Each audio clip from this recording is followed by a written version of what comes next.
सध्याला मुंबईमध्ये RSV व्हायरसचा प्रादुर्भाव खूप वाढतोय. ह्यामध्ये घसा दुखतोय किंवा खोकला येतोय, पण कफ बाहेर पडत नाहीये. त्याचबरोबर ताप येणे, डोकेदुखी ह्यासारखा त्रास होतोय. आयुर्वेद ह्याबद्दल काय सांगते ते बघूया. हा व्हायरस जो आहे तो घशामध्ये श्वसन मार्गात सूज निर्माण करतोय.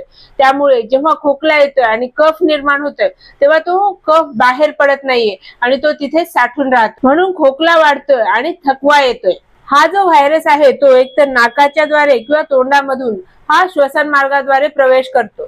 तर ह्यासाठी तुम्हाला जी ट्रीटमेंट आहे ती म्हणजे नस्य किंवा गंडूश, ज्यामध्ये की जो औषधी वनस्पतींचा काढा असतो त्याच्याने गुळण्या करणे, पण तुम्हाला जी कफ पातळ करणारी आयुर्वेदामध्ये उष्ण गुणात्मक जी औषधी सांगितलेली आहे, ज्याच्यामध्ये पिंपळी किंवा शुंठी ह्यासारखी जी औषधी आहेत त्यांचा वापर करायचा आहे. तुळस, आलं, मिरे तसंच गुळ ह्यांच्या सहाय्याने बनवलेला काढा तुम्ही सेवन करू शकता. आहार जो आहे तो हलका असणं गरजेचं आहे. त्याच्यामध्ये खिचडी किंवा सूप ह्यांचा समावेश असतो आणि कोल्ड ड्रिंक्स किंवा जंक फूडचं सेवन बंद करा.